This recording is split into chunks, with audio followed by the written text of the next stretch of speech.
Hello friends, welcome to my YouTube channel med notes by Amit.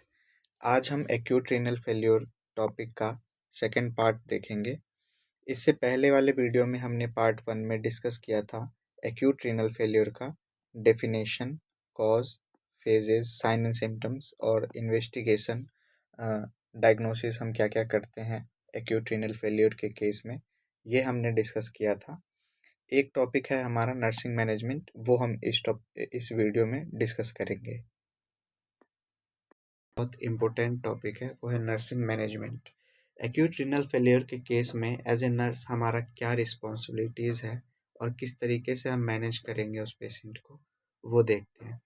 Because ARF is potentially reversible, the primary goals of treatment are to eliminate the cause, manage the signs and symptoms, and prevent complication while the kidney recovers.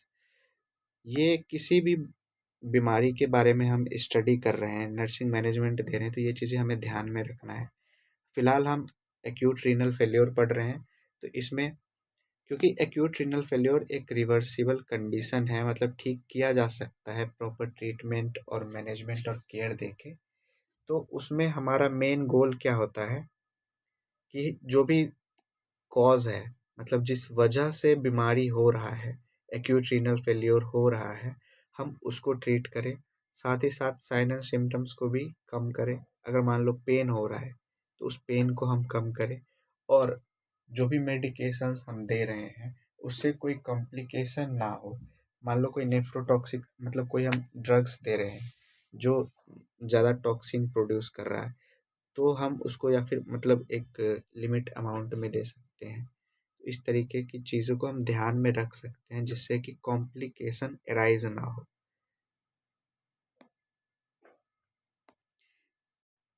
यहाँ पे एक चीज़ मैं आपको बताना चाहता हूँ कि जब इसमें दो तरीके से क्वेश्चन पूछते हैं। एक तो हो गया कि नर्सिंग मैनेजमेंट पूछ देगा आपको डायरेक्ट। तो नर्सिंग मैनेजमेंट जब आपसे पूछता है तो आपके पास ऑप्शन है कि आप डायरेक्ट जो असेसमेंट में मैंने जो कंटेंट दिए हैं आगे, आप उसको लिख सकते हैं। लेकिन अगर आपसे बोलता है कि nursing management according to nursing process approach, तो आपको NCP मतलब नर्सिंग केयर प्लान बनाना है। एक तरीके से प्रॉपर आपको assessment, subjective data, objective data, intervention goal, इन सब चीज़ों को आपको डिस्कस करना है, लिखना है एग्ज़ाम के अंदर। आगे मैं उसको एक्सप्लेन करूँगा कैसे लिखना है। सबसे पहले अब हम देखते हैं असेसमेंट में हम क्या करते हैं, सब्जेक्टिव डाटा क्या होता है, जो पेशेंट, जो हमारा सब्जेक्ट है, वो हमें बताता है खुद से। पेशेंट क्या बताएगा कंप्लेन अपना, कि नोजिया हो रहा है, वोमिटिंग हो रहा है, थकान सा है, फटीग है, रिड्यूस्ड यूरिन आउटपुट मतलब यूरिन कम आ रहा है, हेडेक हो रहा है, कंफ्यूजन है, तो ये पेशेंट खुद से बताएगा। ये हो गया सब्जेक्टिव डाटा। ऑब्जेक्टिव डाटा जो हम असेसमेंट के दौरान खुद से पता करते हैं, उसमें क्या हो गया, हम देखेंगे जब हम हेल्थ हिस्ट्री लेते हैं या फिर फिजिकल एग्जामिनेशन करते हैं, तो उसके दौरान हम जो चीज़ें देखते हैं वो आएगा ऑब्जेक्टिव डाटा में। ऑब्जेक्टिव डाटा में हम क्या क्या देख सकते हैं, स्वेलिंग हो गया, स्वेलिंग फेस के अराउंड हो गया, हैंड में या फिर फीट में स्वेलिंग देखने को मिल सकता है। हम ब्लड प्रेशर चेक करेंगे, वाइटल साइंस सब चेक करेंगे, तो ब्लड प्रेशर चेक करेंगे, पल्स देखेंगे, तो वो हमें इंक्रीज्ड मिल सकता है। पेल और ड्राई स्किन, मतलब स्किन का जो कलर है वो थोड़ा पीला पीला देखने को मिल सकता है, स्किन ड्राई देखने को मिल सकता है। Decreased urine output, decrease urine output, जब हम इनटेक आउटपुट चार्ट को हम मेंटेन करेंगे तो हमें यूरिन का जो आउटपुट है वो कम मिलेगा। फिर हम लैब रिपोर्ट्स भी भेजते हैं, ब्लड सैंपल वगैरह भेजते हैं, तो उसमें बन का लेवल इंक्रीज मिलेगा, सीरम इंक्रीज मिलेगा, ये सब चीज़ें इंक्रीज मिलेगा, सोडियम का लेवल जो है वो कम मिलेगा। तो ये हो गया हमारा ऑब्जेक्टिव डाटा, जो हमने ऑलरेडी भी पहले डिस्कस किया हुआ है।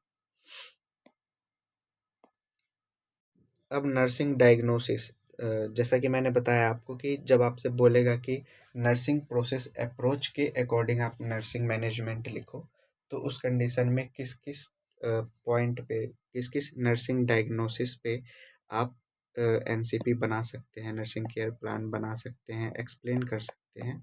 तो ये 5 पॉइंट मैंने चूज़ किया है। आप कोई और पॉइंट भी अपने हिसाब से चूज़ कर सकते हैं।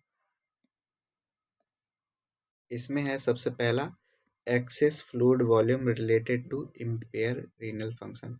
मतलब इम्पेयर, खराब रीनल फंक्शन, किडनी फंक्शन की वजह से जो एक्सेस फ्लूइड, मतलब फ्लूइड का जो लेवल है वो ज़्यादा हो गया है, एक्सेस हो गया है हमारे बॉडी के अंदर, तो उसके ऊपर हम एक नर्सिंग केयर प्लान बना सकते हैं। उसमें हम क्या क्या करेंगे, इंटरवेंशन करेंगे, क्या क्या इम्प्लीमेंटेशन करेंगे, हमारा गोल क्या हुआ, उस चीज़ों को हम एक्सप्लेन कर सकते हैं। नेक्स्ट है risk for decreased cardiac output. Cardiac output decrease हो सकता है एक्यूट रीनल फेलियर की कंडीशन में। तीसरा है imbalanced nutrition less than body requirement. मतलब न्यूट्रिशन का भी जो है वो इम्बैलेंस हो जाएगा। मान लो इलेक्ट्रोलाइट्स बहुत ज़्यादा निकल जा रहे हैं यूरिन के थ्रू उस कंडीशन में। And restricted diet, risk for infection related to invasive procedure and decreased immunity. Acute renal failure के केस में इम्यूनिटी डिक्रीज हो सकता है, उस केस में इन्फेक्शन का रिस्क होता है। डेफिशिएंट नॉलेज, कुछ कुछ पॉइंट्स हैं जो आप किसी भी डिजीज कंडीशन में यूज़ कर सकते हैं, जैसे डेफिशिएंट नॉलेज हो गया, रिस्क ऑफ इन्फेक्शन। लेकिन जो कंडीशन है उसमें अगर इन्फेक्शन के चांसेस हैं तो आप यूज़ कर सकते हैं। इम्बैलेंस न्यूट्रिशन हो गया।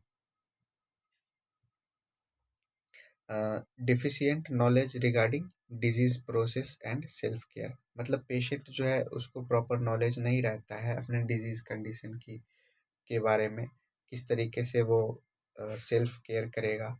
तो इसके ऊपर भी हम एक नर्सिंग प्लान बना सकते हैं। सबसे पहले हम देखते हैं कि एक्सेस फ्लूइड वॉल्यूम जो डायग्नोसिस हमने देखा था उसमें क्या क्या इंटरवेंशन हम कर सकते हैं। तो सबसे पहले हम इनटेक आउटपुट चार्ट मेंटेन करेंगे, ठीक है, और जो फ्लूइड है उसको रिस्ट्रिक्ट करेंगे, ठीक है। Monitor the patient daily wait at the same scale and with same clothing. इसका रेशनल भी हम देखते हैं, बहुत इम्पोर्टेंट है। तो सबसे पहला जो पॉइंट था कि monitor and record the patients intake and output, include all fluid loss, emesis, wound drainage, report an output less than 30 ml per hour। मतलब हम जो पेशेंट का इनटेक आउटपुट चार्ट है उसको स्ट्रिक्टली मॉनिटर करेंगे, और अगर 30 ml पर आवर से कम आ रहा है यूरिन आउटपुट तो उसको हम तुरंत, जो भी ट्रीटिंग डॉक्टर हैं उसको हम इन्फॉर्म करेंगे। पेशेंट में एग्जिबिट ओलिगोरिया, ये जो इनटेक आउटपुट चार्ट हम मेंटेन कर रहे हैं वो यही पता लगाने के लिए कर रहे हैं कि पेशेंट को क्या, मतलब उसका यूरिन आउटपुट क्या है, उसका यूरिन आउटपुट कम है, बहुत ज़्यादा, या फिर बहुत ज़्यादा है या बहुत कम है, उसको प्रोटीनूरिया तो नहीं है, उसको हेमेटूरिया तो नहीं है। तो ये चीज़ हम देखने के लिए ये चीज़ें हम रिकॉर्ड करते हैं। इन अर्ली फेजेस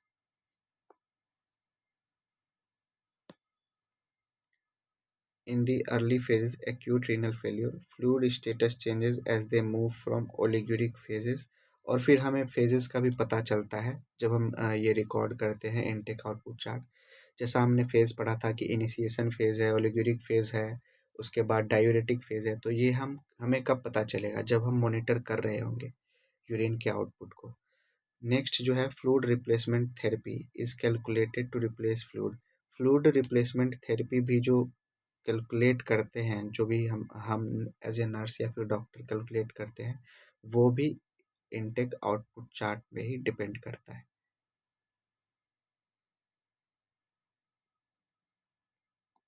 ठीक है। Monitor the patients daily wait with same scale and with same clothing.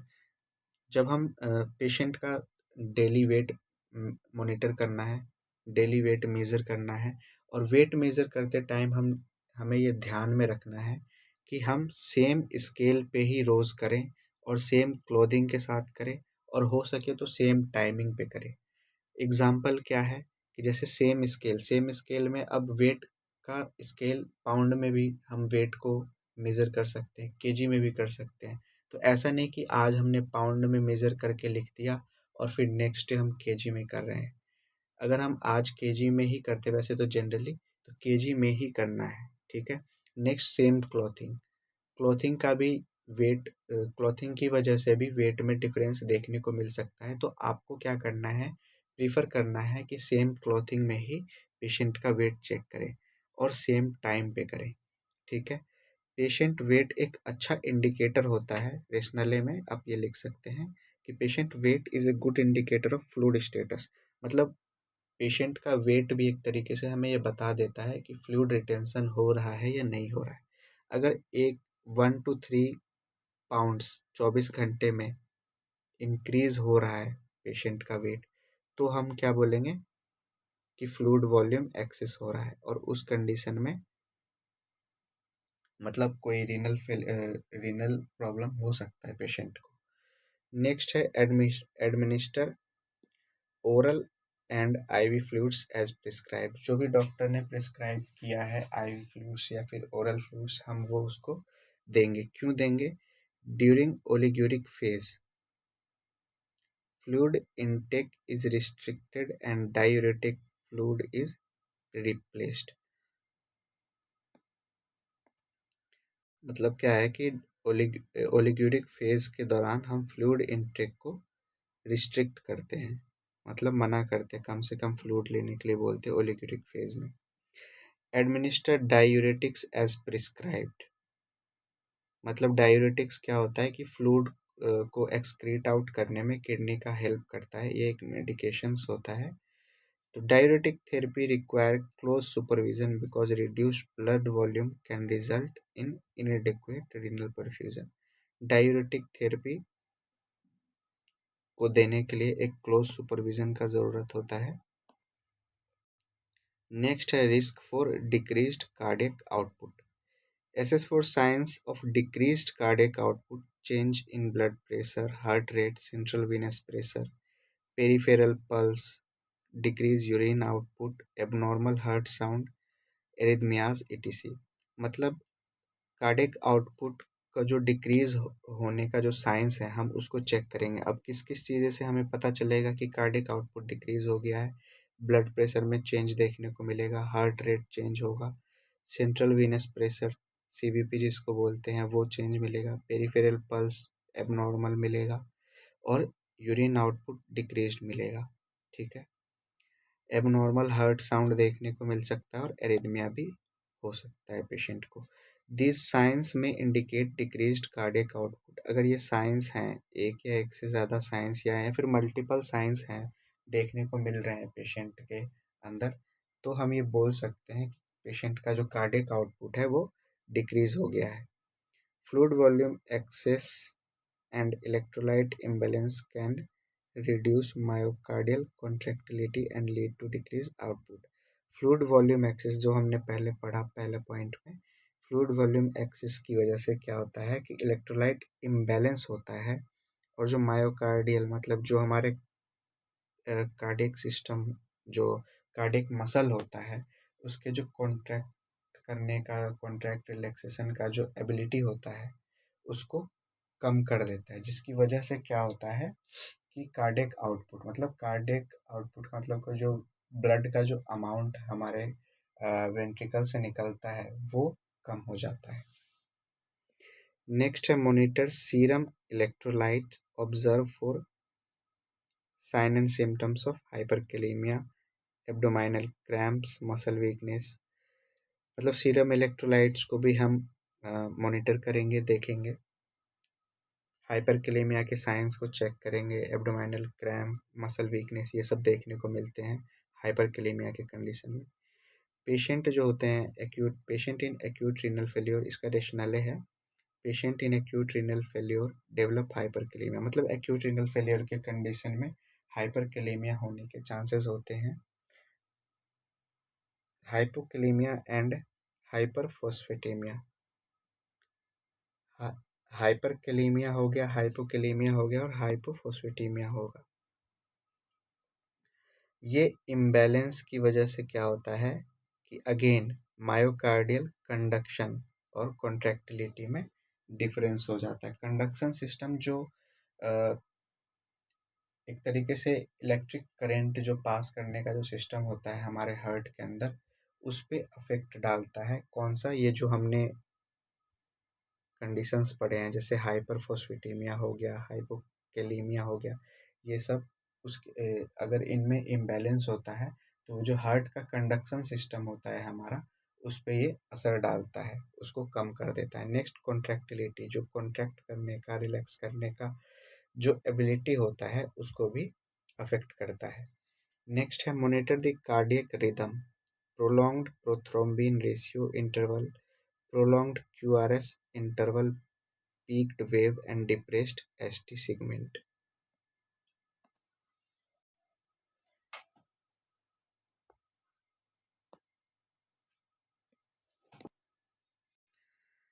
Next हम देखते हैं कार्डियक रिदम। मतलब कार्डियक रिदम हम देख सकते हैं कार्डियक आउटपुट को चेक करने के लिए। कार्डियक रिदम कैसे देखेंगे? हम ईसीजी के थ्रू देखते हैं।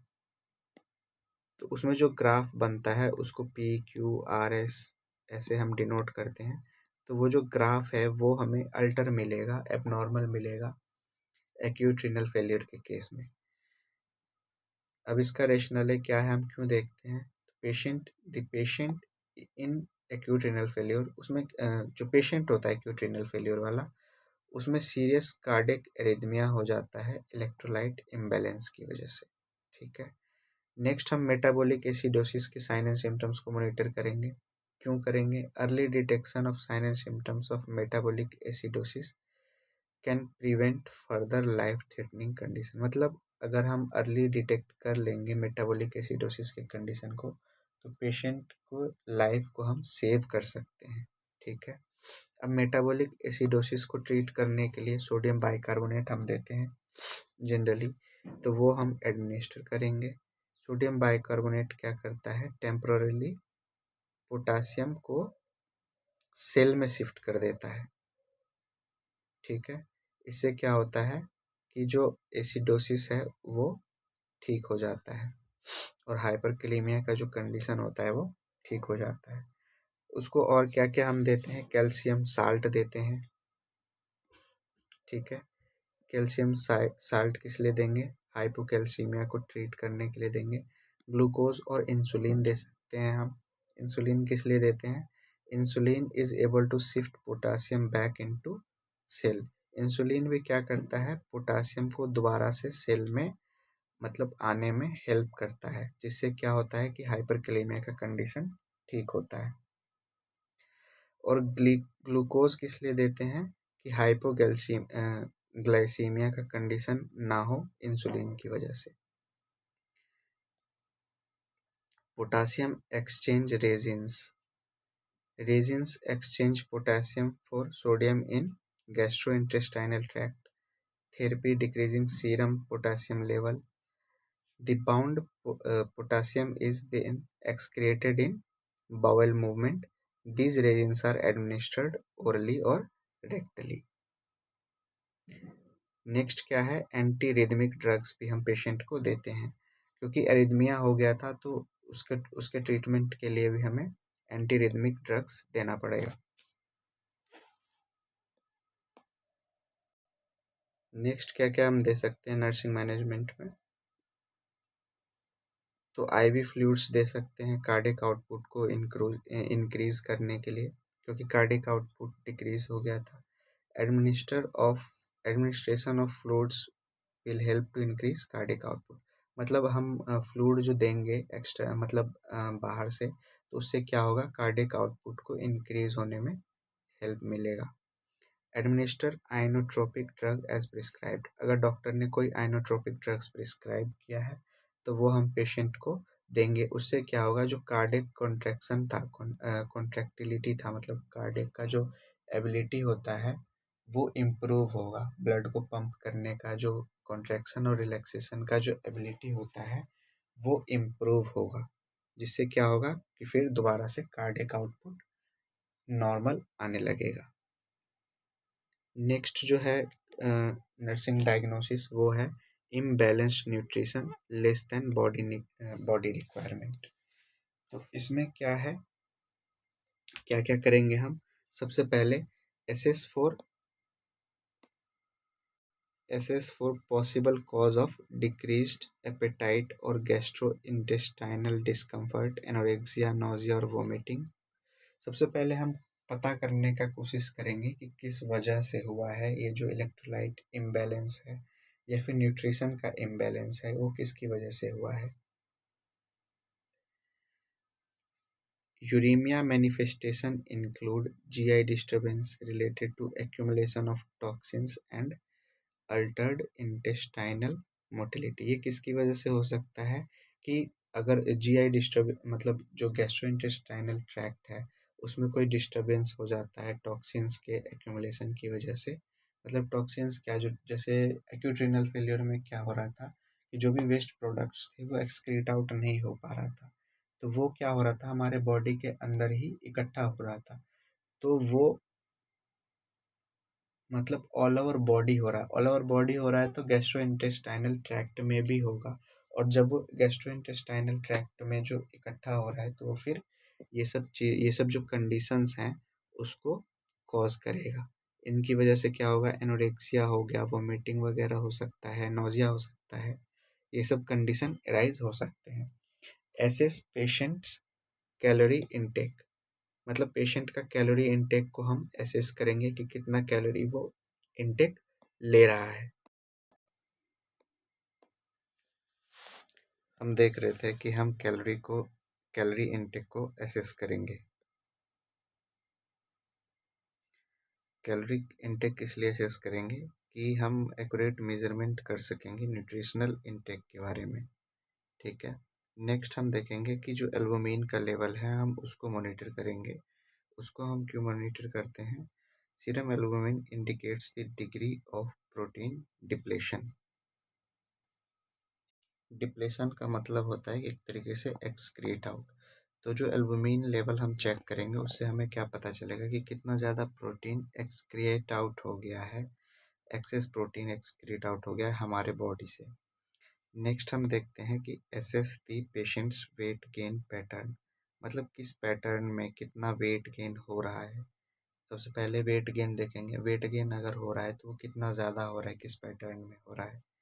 Wait gain is related to fluid retention, मतलब वेट गेन क्यों देखते हैं, क्योंकि वेट गेन से हमें फ्लूइड रिटेंशन के बारे में पता चलता है। Weight gain increase of Y2 to 1 pound per week is associated with increased nutritional intake. मतलब जब एक्सेसिव वेट गेन अगर हो जाता है तो वो क्या हमें बताता है कि ज़्यादा न्यूट्रिशनल इनटेक ले लिया है पेशेंट ने। नेक्स्ट हम एडमि पेशेंट को एडवाइस करेंगे कि वो स्मॉल फ्रीक्वेंट फीडिंग ले, जितना वो टॉलरेट कर सकता है, क्योंकि जीआई सिम्टम्स में भी कुछ प्रॉब्लम्स हो सकते हैं। नेक्स्ट हम क्या कर सकते हैं कि मील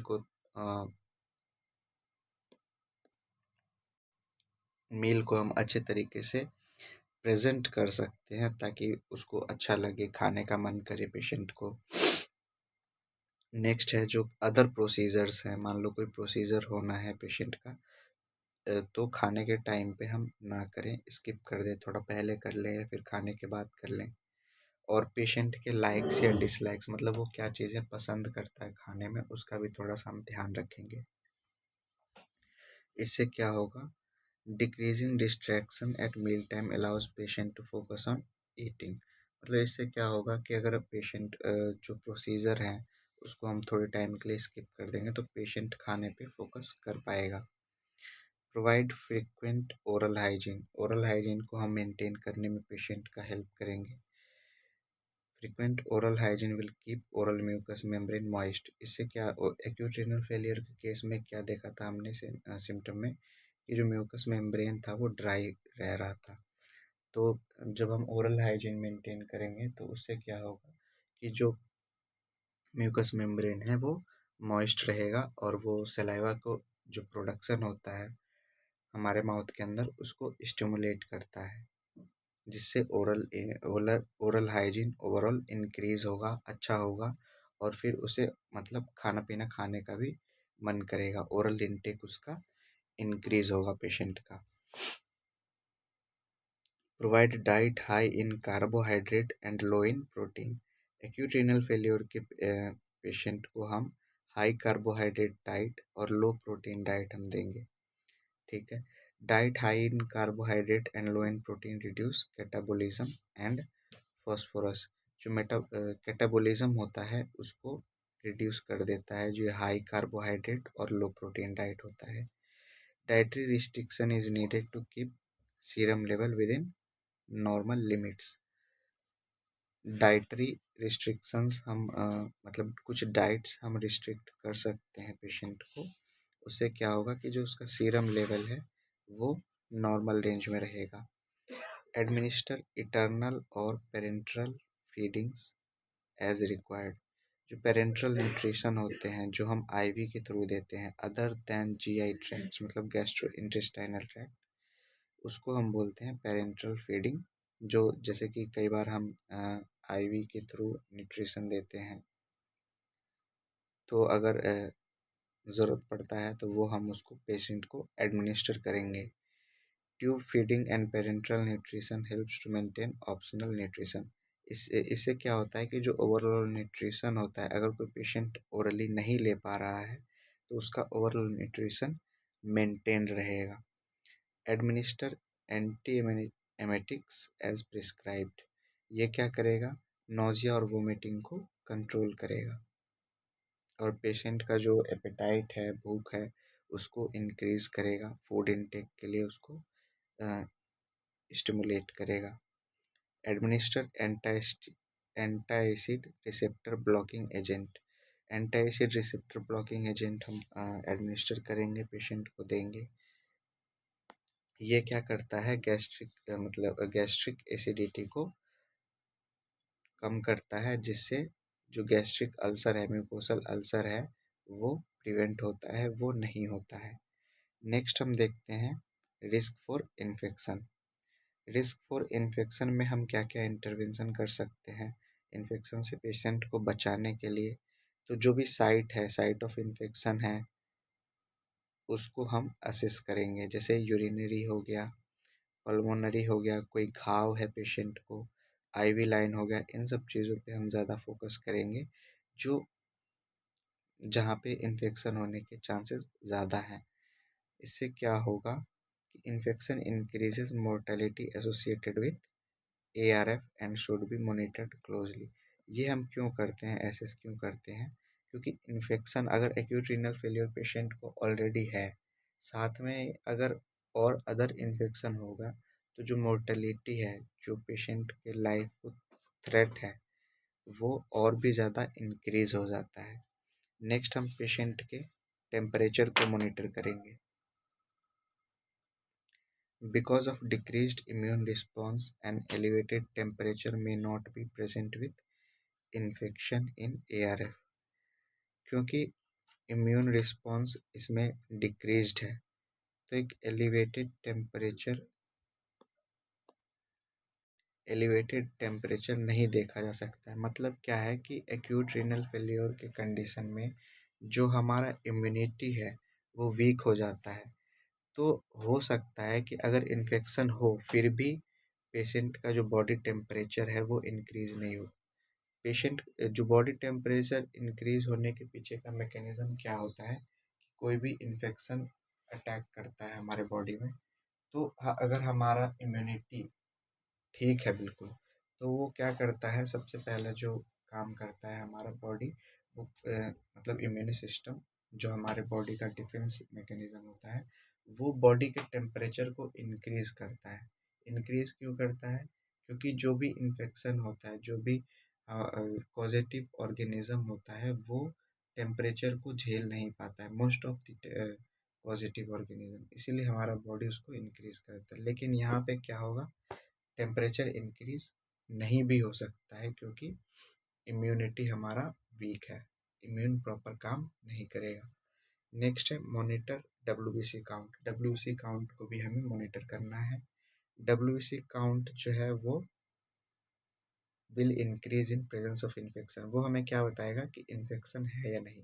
इन्फेक्शन के केस में क्या होता है कि डब्ल्यूबीसी का जो अमाउंट है ब्लड में वो इंक्रीज हो जाता है।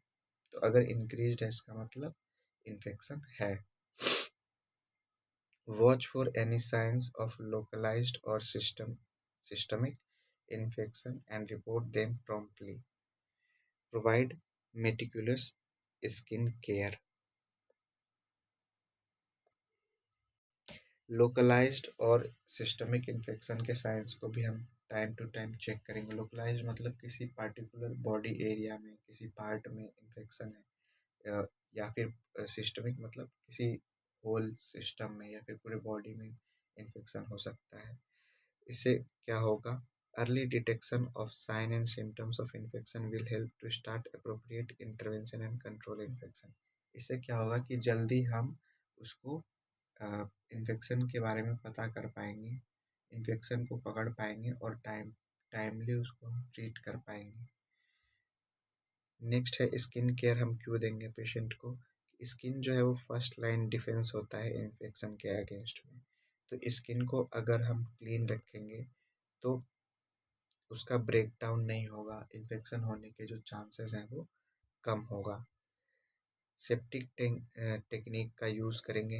अगर हम पेशेंट का ड्रेसिंग कर रहे हैं, कैथेटर चेंज कर रहे हैं, कैथेटर केयर कर रहे हैं, कोई इन्वेसिव प्रोसीजर कर रहे हैं, एसेप्टिक टेक्निक का मतलब कि जो स्टेराइल टेक्निक होता है, प्रॉपर स्टेराइल टेक्निक का हम यूज़ करेंगे जब हम पेशेंट का ड्रेसिंग कर रहे हैं, कैथेटर केयर कर रहे हैं, या फिर कोई इन्वेसिव प्रोसीजर का मतलब कि जैसे मान लो हम कोई माइनर या फिर मेजर सर्जरी कर रहे हैं पेशेंट का। इससे क्या होगा कि patients risk of infection is reduced. Aseptic technique का यूज़ करने से क्या होता है कि पेशेंट का जो इन्फेक्शन होने के चांसेस होते हैं वो बहुत कम होता है, क्योंकि हम हर चीज़ें स्टेराइल यूज़ कर रहे हैं। Protect the patient from exposure to other infected people, मतलब अगर कोई इन्फेक्टेड पर्सन है उसके आसपास तो हम उसके कांटेक्ट में आने से उसे मना करेंगे। क्यों visitors, family members and other patient with infection are risk to patients in renal failure. Renal failure के कंडीशन में पेशेंट जो होता है वो और भी ज़्यादा ससेप्टिबल हो जाता है इन्फेक्शन से। इसीलिए हम जो भी इन्फेक्शन वाले पर्सन हैं उसको एक्यूट रीनल फेलियर वाले पेशेंट के आसपास आने से मना करेंगे। नेक्स्ट है हमारा डेफिशिएंट नॉलेज वाला डायग्नोसिस। इसमें हम क्या क्या कर सकते हैं, assess patient's knowledge and understanding of acute renal failure and its treatment। मतलब हम पेशेंट का को मतलब ऑलरेडी क्या नॉलेज है एक्यूट रीनल फेलियर के बारे में, इसका मतलब एक तरीके से एसेस कर सकते हैं, पेशेंट से पूछ सकते हैं कि उसको क्या क्या पता है इसके बारे में। इससे क्या होगा, adequate knowledge about disease condition will help identify symptoms and take preventive measures। इससे फ़ायदा क्या होगा, अगर कोई पेशेंट है जिसको ऑलरेडी नॉलेज है एक्यूट रीनल फेलियर के बारे में, तो वो जो बचाव है उस बचाव के जो प्रोसीजर है, वो सेल्फ केयर है, वो मतलब कर सकता है खुद से, साइन एंड सिम्टम्स वगैरह आइडेंटिफाई कर सकता है। नेक्स्ट क्या है, explain all tests and procedure before they are done in a clear language. ये हम क्यों करते हैं, पेशेंट क्यों ज़रूरी है सारे टेस्ट के बारे में, सारे प्रोसीजर के बारे में पेशेंट को बताना, क्योंकि इससे वो मतलब उसको एंग्जाइटी जो होता है, क्योंकि पेशेंट एंक्सियस होता है कि क्या हो रहा है क्या नहीं होगा मेरे साथ, उस चीज़ को वो बार बार ओवर थिंकिंग करते रहता है, तो वो एंग्जाइटी लेवल उसका कम होगा। नेक्स्ट क्या है कि वो हमें कोऑपरेट भी करेगा जब उसे पता होगा कि कौन सा प्रोसीजर होगा, किस तरीके से होगा और क्या क्या करना चाहिए उस प्रोसीजर के लिए, तो फिर पेशेंट हमें कोऑपरेट करेगा। Explain need for fluid restriction. Fluid restriction क्यों करना चाहिए, मतलब कम अमाउंट में अगर हम फ्लूइड रिस्ट्रिक्ट कर रहे हैं, उसको हम बोल रहे हैं कि आप कम फ्लूइड इनटेक लो, मतलब कम फ्लूइड लो। तो वो हम क्यों बोल रहे हैं, वो चीज़ हम उसे समझाएंगे, तो फिर क्या होगा, पेशेंट हमें कोऑपरेट करेगा। नेक्स्ट है कि discuss the need for a reduced protein diet.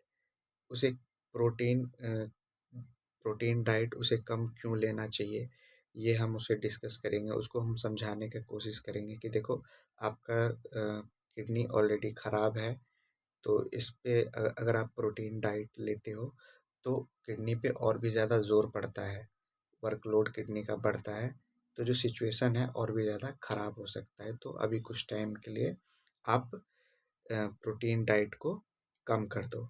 Next हम उसको बता सकते हैं कि क्या इम्पोर्टेंस है फॉलोअप्स विजिट्स क्यों ज़रूरी है डिस्चार्ज के बाद। क्योंकि जब पेशेंट चला जाता है तो वो फिर खुद से केयर करता है घर पे आफ्टर डिस्चार्ज। तो हम उसे समझाएंगे कि आप आओगे तो हम आपका असेसमेंट करेंगे, हम देखेंगे कि कौन से मेडिसिन्स आपको और देने चाहिए, या फिर कौन से मेडिसिन्स का ज़रूरत अब ख़त्म हो गया है, बीमारी किस लेवल तक इम्प्रूव हुआ है।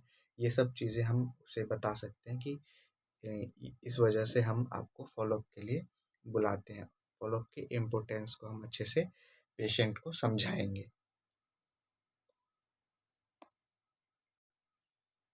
नर्सिंग मैनेजमेंट हमारा यहीं पे ख़त्म हो गया है। अब इसमें एक चीज़ जो मैं आपको बताना चाह रहा था कि इसमें दो टाइप के क्वेश्चन पूछते हैं। एक तो डायरेक्ट नर्सिंग मैनेजमेंट पूछता है,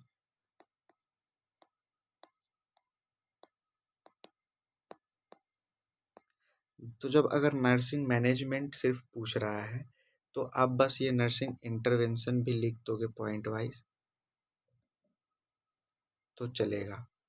लेकिन जब आपसे पूछता है नर्सिंग केयर प्लान या फिर describe nursing management according to nursing process approach, acute renal failure के nursing management according to nursing process approach, तो फिर ये पूरा आपको नर्सिंग डायग्नोसिस, फिर ये असेसमेंट, इंटरवेंशन, रेशनले वगैरह सब कुछ आपको एक्सप्लेन करना है। अगर आपको ये वीडियो हेल्पफुल लगा है तो प्लीज़ चैनल को सब्सक्राइब करें, वीडियो को लाइक करें, और जो भी आपके नर्सिंग कलीग्स हैं, फ्रेंड्स हैं, उसके साथ वीडियो को शेयर करें। Thank you.